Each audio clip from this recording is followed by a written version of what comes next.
मोहम्मद सिद्दीक मिटवर बाबा आलाम मौजू किस्सो एहसान बलाई नसीब बाग अकुल मसरूर शाद आबाद पान नंबर 49।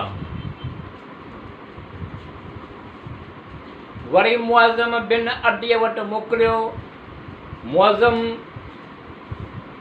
चयो आऊं तव्हां सल्लल्लाहु अलैहि वसल्लम जिन खे अमान ॾिनी मके में अचो जेको कमु चाहियो था उहो करियो ऐं संदनि पुटनि खे ऐं दामादनि खे ऐं संदनि भाउ तईमा खे मुक़ररु कयो त पंहिंजो असलो जिस्म सां रास्ता करियो ऐं माण्हुनि खे चओ त मूं मोहम्मद सल्लल्लाहु अलैहि वसल्लम खे अमान ॾिनी आहे। क़ैदे जे चौतरफ़ घुमंदा रहो उन जी हिफ़ाज़त करियो त तवाफ़ ऐं सही करे ए माण्हू 10 साल हुया जॾहिं हज़रत सल्लल्लाहु अलैहि वसल्लम जिन मके में दाख़िल थिया।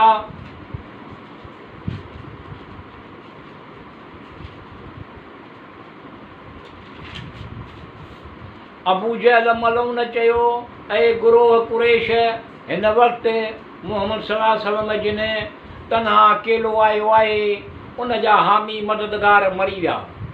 हाणे जेको चाहियो उन सां करियो।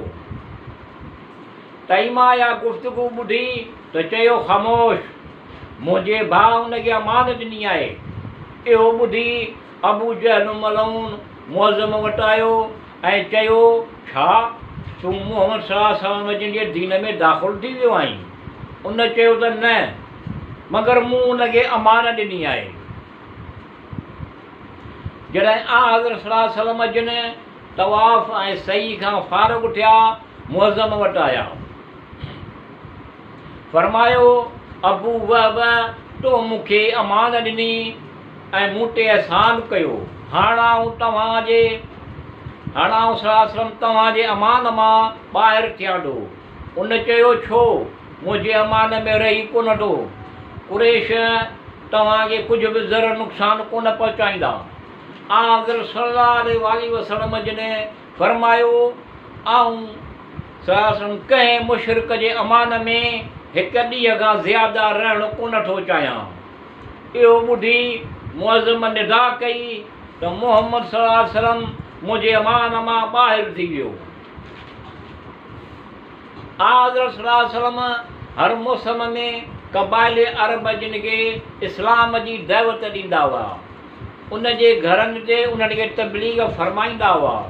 बयानु कंदा आहिनि त उन ई साल हज़रत आशिया ऐं हज़रत सूरा रबिया जी धीउ खे हज़रत सल्लल्लाहु अलैहि वसल्लम जिन संदन अक़द में आंदो।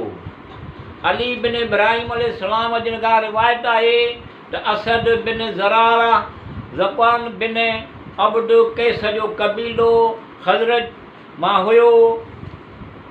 उमरो रजब जे मौसम में मके आया। ओस ऐं ख़ुरज ॿई कबीलनि जे विच में सालनि खां जदाल किदाल जी बाहि भड़की रही हुई।